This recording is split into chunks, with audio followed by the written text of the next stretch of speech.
A whole lot there in Biloxi, but it was a different story along Dauphin Island about 20 minutes ago. That's exactly right. News 5's Chad Petri is on Dauphin Island this morning, keeping an eye on the storm, and Chad was getting pelted with rain about 30 minutes ago, but it looks like a little bit different story now. Good morning, Chad. Good morning, Bill. Good morning, Devin. And you know, we're getting a bit of relief. You know me, I don't often speak softly, I don't often carry a big stick, but I'm carrying one right now just to show you some of the debris that is washing up. This is a little piece of driftwood that came to our location just a few minutes ago.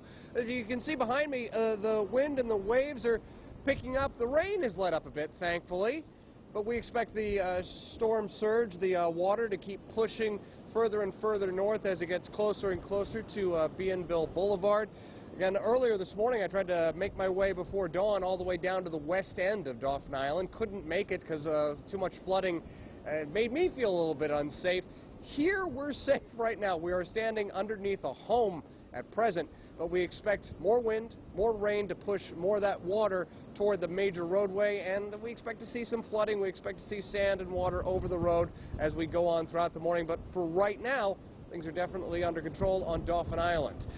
And it's about an hour-and-a-half drive if you were to make it from here on Dauphin Island to South Baldwin County. But who has 90 minutes? We've got less than 90 seconds. We go now live to News 5's Debbie Williams to talk about some of the conditions in South Baldwin County. What are you seeing, Debbie?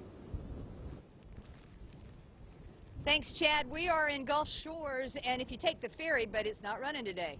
So you're going to have to make that hour-and-a-half trip if you're going to go from Dauphin Island to Gulf Shores. But we have just come through some of the heaviest rain that we've seen so far this morning, and wind is picking up. We've got some really heavy wind there. You're seeing waves out in the Gulf right now anywhere from 6 to 8 feet. They are rolling in. Since we were here last with you about 30 minutes ago, crews have gone onto the beach. They have removed those lifeguard stands that we were showing you earlier and getting some of the beach chairs and things off of the beach. The garbage can's still there. The Moby mat's still there.